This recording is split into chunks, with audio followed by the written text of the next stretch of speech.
Okay, we're back in the Canadian Tire kitchen, and our next guest is a Canadian cook who has 3 TV series, 6 cookbooks, and 8 food-related Guinness World Records under his belt. His latest mission, to make everything taste better with his new cookbook, Flavor Bomb. And Chef Bob Bloomer joins us now from Los Angeles. Bob, good morning. Good morning, Jeff. How are you? We're well. All right, Bob, you're going to show us how to make the best salmon burger ever on planet Earth. No pressure.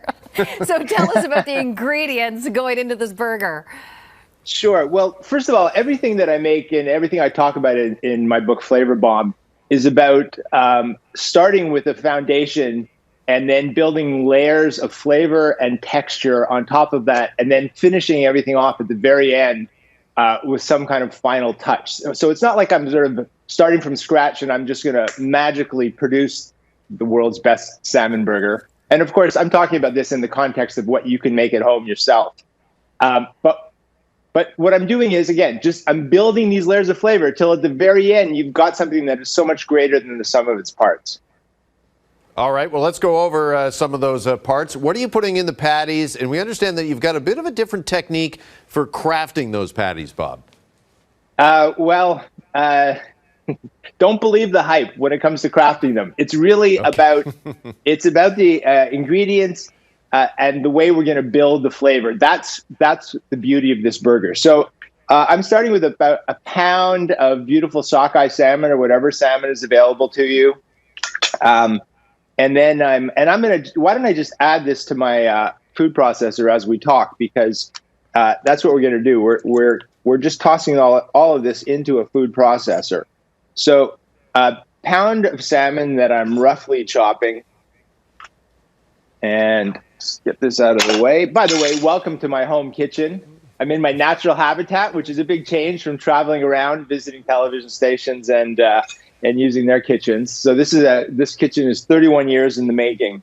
Well, all right, now I have a couple. I do have to say, sorry, Bob, it's a lot cleaner than ours, the Canadian Tire kitchen, which I don't know if we just didn't do any dusting over the weekend or, oh no, this is for Halloween. Sorry, okay. All right, so I have a couple cloves of garlic, and I'm just gonna smash these so that they blend well. So I'm getting the garlic and also green onion. That's just gonna add, a little bit of zing, garlic, green onion, salmon, you're already off to the races. But next up, I have a poblano chili. And so this is a southwestern chili. And I just blackened it over the grill or over my gas stove, as the case may be. But if you don't have a poblano, you could just take a jalapeno and blacken that and then put it in a bag, peel off the blackened skin. If you don't have a jalapeno, you can just take some chili powder if you want. I'm just going to add a little extra chili powder. I've got some red bell pepper, a half a red bell pepper in. That's going to be mostly for color. I'm going to rough chop that.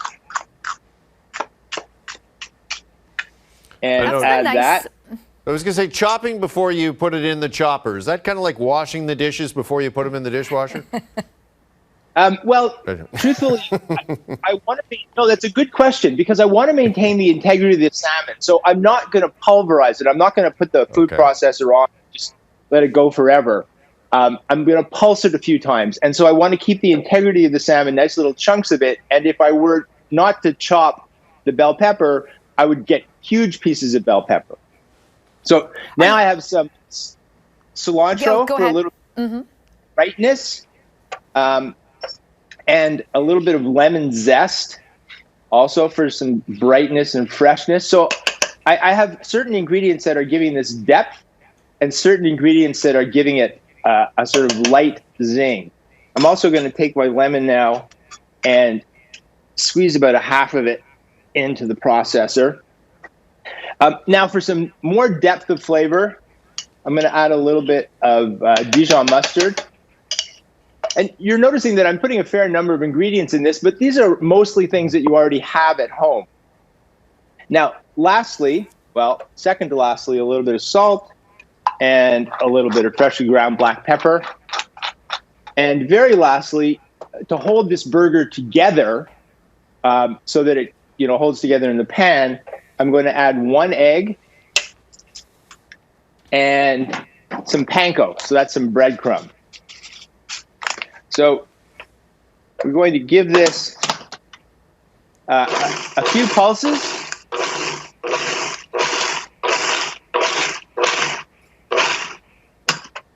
And that's it. And there we go. Now, if you can see here, you can see that the salmon is still, you've still got recognizable little chunks of salmon here, along with all these glorious ingredients. And all you need to do at this point is form it into a patty. And truthfully, there is no trick to forming it into the patty. And then cook it just like a burger. And here's what you end up with. Okay. Little less time, by the way, on the stove, Bob, because it's fish. It's a salmon burger, not a beef burger. You want to cook it just till it's translucent in the very center. So yes, I would say about 3.5 to 4 minutes in the pan per side, maybe even 3 minutes per side. Let it sit with the lid on for a bit at the end, just to cook all the way through. So when that's done, do you have the aioli sauce to put on top? I do. Let me show you what I'm going to do to assemble this. And let me just pause for a quick second and say that this is all about everything in my book are the tricks and tips and hacks that I've learned from traveling the world for the last 30 years and learning from fancy chefs, from street stall vendors. And that's what this book is all about. The whole first half of the book is just instructions on how to make everything taste better. So to make everything taste better, if you want to make sure your bun is nicely toasted like these are, I'm going to take some of that aioli you were just mentioning with a little bit of dill, and I'm going to spread that generously on the bottom bun. And now I'm going to add my patty. And for the top bun, I have some avocado that I've just blended up with a little bit of lemon juice and little salt and pepper. To spread that on the top bun. And again, this is where the layers of flavor come in. And now, one more thing, because I woke up at 5 o'clock because I'm on the West Coast. I have a fried egg. And I'm just doing that because I could, to gild the lily, as I like to say. I have my beautiful bun with the avocado. That's going on top. And then lastly, this is one of my favorite things in the book. These are sweet potato fries, the curly fries that I've done on a spiralizer. And I have a little blend of chipotle powder, salt, and sugar. And the combination of the heat, the sweet, and the saltiness is, that's exactly what makes things like Doritos taste so fantastic. So let's just give these a toss with that beautiful chipotle, sugar, and salt. And in not much more time than it took us to do this, you can see we have a glorious salmon burger. Almost looks exactly, if I may add, like the photograph. Yeah. But again, built these layers of flavor. Am I allowed to take a bite of this since you guys can't do this? Absolutely. For us, if you would, please, Bob, because that burger looks like the bomb, and Bob Bloomer's Flavor Bomb is available starting tomorrow. Are we giving it 2 thumbs up? Yeah, okay. 2 thumbs up with a little bit of egg dripping down my cheek. Oh, the only way. Bob, so great chatting. Pleasure being here. Thanks for inviting me. Nice to be here with you and your audience. This portion of the morning show is brought to you by Canadian Tire, Canada's kitchen store.